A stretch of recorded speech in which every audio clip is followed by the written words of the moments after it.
हरे कृष्णा। आप सभी को वैशाख मास के 16वें दिन की ढेरों शुभकामनाएं। प्रिय दर्शकों, वैशाख अमावस्या निकल गई है, आज प्रतिपदा है और आज से शुक्ल पक्ष का आरंभ हो गया है। आज 16वां दिन है वैशाख मास का। आज हम 16वें दिन सुनेंगे 16वां अध्याय। आपको बताएं कि शुक्ल पक्ष जो है उसमें अक्षय तृतीया आ रही है। अक्षय तृतीया का महत्व बहुत अधिक है। अक्षय तृतीया पर ऐसी बहुत सी वस्तुएं हैं जिनको आपको खरीद के लाना चाहिए। ऐसी बहुत सी वस्तुएं हैं जो आपके लिए चमत्कारिक परिणाम ला सकती हैं। इससे संबंधित वीडियो हमने आपके लिए अपलोड किया है, उसको आप अवश्य देख लीजिएगा। आज की कथा आरंभ करते हैं। आपसे निवेदन है कि भगवान की यह कथा का वीडियो है, इसे कृपया एक बार लाइक अवश्य कर दीजिएगा। भगवत कृपा प्राप्त करने के लिए और अपनी सभी मनोकामनाओं की पूर्ति के लिए कमेंट बॉक्स में अवश्य लिखिएगा ओम नारायणाय नमः। ओम नारायणाय नमः क्योंकि वैशाख का मूल मंत्र है और इस माह के बारे में भगवान कहते हैं कि जितना आप इस मंत्र को लिखोगे उतना अधिक आपका कल्याण होगा। वैशाख मास में ओम नारायणाय नमः इसका जितना जप करेंगे, जितना लिखेंगे, वो आपके लिए कल्याणकारी है। तो आप कमेंट बॉक्स में अवश्य लिखिएगा ओम नारायणाय नमः। आप देख रहे हैं देवभूमि ज्योतिष संस्थान का प्रतिष्ठित YouTube चैनल देवभूमि धार्मिक। हम यहाँ पर पंचांग और ज्योतिष शास्त्र के अनुसार जानकारियाँ प्रदान करते हैं। जो भी जानकारी दी जाती है कि कौन सा व्रत कब करना है, कैसे करना है, क्या मुहूर्त है, वह पंचांग में गणना के अनुसार बताया जाता है। किसी भी व्रत त्योहार आदि की पूजा विधि क्या होनी चाहिए, कैसे आपको उसको व्रत को करना चाहिए, क्या कथा सुननी चाहिए, ये पुराणों के अनुसार जानकारी प्रदान की जाती है। इधर उधर की बातें नहीं की जाती। जो शास्त्र बताते हैं, जो पुराण बताते हैं, वही जानकारी आपको प्रदान की जाती है। तो सभी व्रत और त्योहारों की शास्त्र अनुसार, पंचांग अनुसार जानकारी प्राप्त करते रहने के लिए कृपया चैनल को सब्सक्राइब कीजिए।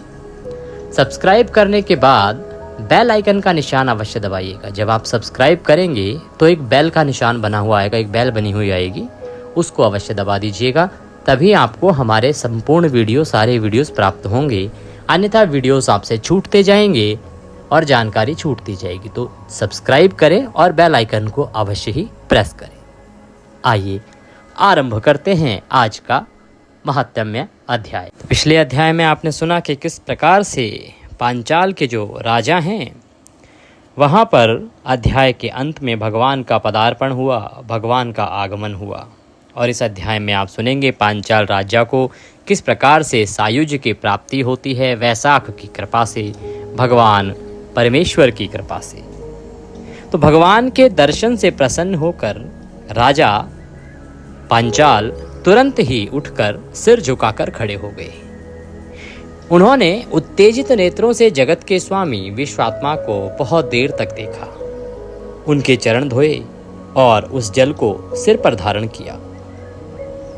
उनके चरणों से जो नदी निकलती है वह ब्रह्मा सहित संपूर्ण ब्रह्मांड को पवित्र कर देती है। राजा ने बहुत सी सामग्री, बहुमूल्य तथा अमूल्य वस्त्र, आभूषण, उबटन, माला, धूप, दीप तथा अमृत तुल्य भोजन आदि से भगवान की पूजा की। उसने अपना संपूर्ण शरीर, अंग, धन तथा अपनी आत्मा भगवान को अर्पित कर दी। उसने भगवान विष्णु, सनातन पुरुष गुणों से रहित अद्वितीय नारायण की स्तुति की। राजा ने स्तुति करते हुए कहा कि मैं जगत के रचयिताओं के निष्कलंक अधिपति को नमस्कार करता हूँ, जो परम पुरुष हैं, जिन्हें कमलवत भगवान तथा अन्य लोग नमस्कार करते हैं। मैं जगत के रचयिताओं के अधिपति को नमस्कार करता हूँ, जिनकी माया ने वास्तविकता से परिचित श्रेष्ठ पुरुषों को मोह में डाल दिया है। भगवान का कार्य अद्भुत है। मूर्ख लोग माया द्वारा प्रेरित गुणों से मोहित हो जाते हैं। एकमात्र भगवान जो कामनाओं और आकांक्षाओं से रहित हैं, वे ही इस दृश्यमान जगत को नाना रूपों में रचते हैं, उनकी रक्षा करते हैं और उसका उपभोग करते हैं। वे उससे अपवित्र नहीं होते। हे ब्रह्मांड रूपधारी, आप अपनी इच्छाओं को पूर्ण रूप से प्राप्त करने वाले हैं, फिर भी देवताओं को सुख और असुरों को दुख पहुंचाने के लिए आप प्रयत्नशील रहते हैं। इस हेतु उचित समय पर अपने लोगों की रक्षा करने के लिए आप सत्व गुणों को अपनाते हैं। दुष्टों को रोकने के लिए आप तमोगुण को अपनाते हैं और राक्षसों को बांधने के लिए आप रजोगुण को अपनाते हैं। सौभाग्य से आपका चरण प्रणाम करने वालों के पापों का नाश करने वाला है। जब इसे अच्छी तरह से अभ्यास किए गए और अत्यंत उन्नत परिपक्व योगाभ्यासों के माध्यम से हृदय में धारण किया जाता है तो यह तीर्थों का निवास बन जाता है। जिन लोगों ने भक्ति के द्वारा अपने भावात्मक अस्तित्व को भली भांति परिपक्व कर लिया है, उन्होंने आपके चरणों का स्मरण मात्र करके मोक्ष प्राप्त कर लिया है। इस प्रकार से राजा भगवान की स्तुति करते हैं। आगे कहते हैं, परंतु मैं इस संसार रूपी काले सर्प के पाश में बंधा हुआ हूँ प्रभु, जिसके साथ बार बार जन्म, बुढ़ापा, अन्य दुख आते रहते हैं। मैं आपके चरणों को भूल जाने के कारण एक योनि से दूसरी योनि में भटक रहा हूँ। मेरी लालसा अर्थात सांसारिक सुखों की जो लालसा है उसी प्रकार बढ़ रही है जैसे चूहे की लालसा सामग्री को फंसाने के लिए सामने रखी देखकर बढ़ जाती है। राजा भगवान की स्तुति करते हुए कहते हैं कि प्रभु, मैं भी कल्याण चाहता हूँ। मैं भी नहीं चाहता कि बार बार जन्म लूँ, फिर बुढ़ापा आए, फिर मृत्यु को प्राप्त हूँ, पुनः एक अलग योनि में फिर से मेरा जन्म हो। परंतु आपकी माया के कारण मैं भी भटका हुआ हूँ। जैसे एक चूहा सामने भोजन की सामग्री को देखता है तो अपने ऊपर नियंत्रण नहीं रख पाता और उसकी लालसा बढ़ जाती है उसको खाने के लिए। निश्चित ही मैंने किसी को दान नहीं दिया है, ना ही आपकी कथा सुनी है। मैंने कभी किसी अच्छे स्वभाव वाले प्रतिष्ठित पुरुषों की सेवा भी नहीं की है। इसलिए मेरा विशाल धन और वैभव शत्रुओं द्वारा नष्ट कर दिया गया और मैं वन में चला गया। अपने महान पापों को याद करके मैंने अपने गुरुओं को याद किया। अब उन्हें याद किया तो वे मेरे पास आए। वे दुखी लोगों के स्वजन हैं। उन्होंने मुझसे बात की और मुझे सांत्वना दी। उन्होंने मुझे श्रुतियों में वर्णित उत्कृष्ट वैशाख अनुष्ठानों का ज्ञान दिया। वे स्वर्गिक सुख, मोक्ष आदि जीवन के उद्देश्यों की प्राप्ति के कारण हैं। उनसे प्रेरित होकर मैंने वैशाख मास से संबंधित सभी शुभ कर्म किए हैं प्रभु। इसलिए मुझ पर बहुत कृपा हुई है। ये सब उत्तम धन संपत्तियां प्राप्त हुई हैं। न अग्नि, न सूर्य, न चंद्रमा, न तारे, न पृथ्वी, न जल, न आकाश, न वायु, न वाणी और न मन, ये सब आपके समान हैं। सेवा करने पर ये बहुत समय के बाद पाप को दूर करते हैं। विद्वान पुरुष थोड़ी देर की सेवा करने पर नष्ट कर देते हैं। वो राजा कहते हैं कि प्रभु, अगर इनकी सेवा बहुत अधिक समय तक की जाए तब जाके पाप नष्ट करते हैं ये जो देवता हैं। परंतु यदि विद्वान पुरुष मिल जाए, उसकी थोड़ी देर आप सेवा कर लें तो पापों को नष्ट कर देता है। उसी प्रकार से मेरे गुरुजनों ने मुझे वैशाख के अनुष्ठानों के बारे में बताया और मैंने उनको किया है। श्रेष्ठतम को नमस्कार, जो सज्जनों को आशीर्वाद देते हैं। आपकी माया से मोहित होकर मैं अपनी दृष्टि को व्यर्थ वस्तुओं में लगा देता हूँ। इसलिए मैं पत्नियों और धन के रूप में गुणों के बीच भटकता रहता हूँ। हे भगवान, आपकी ये जो माया है ना, इस माया में मैं भटक जाता हूँ। कभी अपनी पत्नी की ओर, कभी अपने धन की ओर, कभी अपने राज्य की लालसा की ओर भटकता रहता हूँ।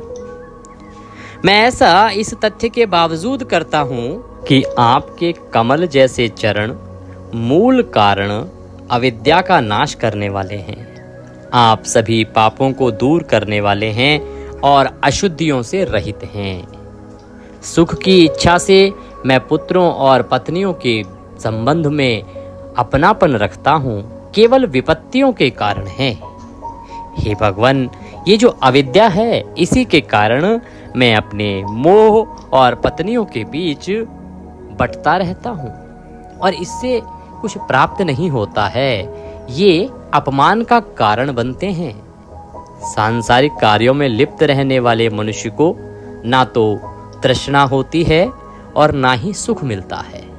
यद्यपि मैं राजा के रूप में जन्मा हूँ, जो कि दुर्लभ है, यद्यपि आप ही समस्त पुरुषार्थों की प्राप्ति के कारण हैं, तथापि मैं आपके चरण कमलों की पूजा नहीं करता, क्योंकि मेरा मन मोहग्रस्त है और मैं सांसारिक सुखों का लोभी हूँ। मैं अपने कर्तव्यों का दृढ़ता पूर्वक पालन करता हूँ, परंतु सुखों की लालसा उसी अनुपात में बढ़ जाती है। तो राजा इस प्रकार से भगवान से प्रार्थना कर रहे हैं कि प्रभु, मैं भी एक साधारण मनुष्य की तरह सांसारिक कार्यों में लिप्त रहता हूँ। हाँ, ये बड़ी बात है कि मुझे राजा का पद मिला है, राजा के रूप में मेरा जन्म हुआ है। फिर भी मैं आपके प्रति भक्ति और निष्ठा भाव नहीं रख पाता हूँ, क्योंकि जो आपकी माया है ये मुझे सदा मोहित करती रहती है। मैं फिर से अधिक समृद्ध बनूंगा, मैं आज ही बनूंगा, ऐसे और इसी प्रकार के सैकड़ों विचार मेरे मन में आते रहते हैं और मेरे मन को विचलित करते रहते हैं। उस समय हे प्रभु, व्यक्तिगत आत्मा पर आपकी कृपा हो। ऐसे विश्व रूपधारी प्रभु, आपकी शक्ति असीम है। आपकी कृपा से महापुरुषों की संगति होती है, जिससे संसार सागर गायों के खुरों से बना छोटा सा गड्ढा बन जाएगा। हे प्रभु, जब अच्छे लोगों की संगति हो जाती है तो मन आपकी ओर, स्वामी और स्वामी की ओर झुक जाता है। मैं समझता हूँ कि मेरे अधिकार से संपूर्ण राज्य का छिन जाना मेरे लिए वरदान बन गया है, जो मुझे आपसे सहज ही प्राप्त हो गया, क्योंकि ब्रह्मा, सुर, असुर तथा माननीय एवं साधु पुरुषों के समूह जब सांसारिक सुखों की तृष्णा और तृष्णा समाप्त कर देते हैं, तब वे आपके पास आते हैं।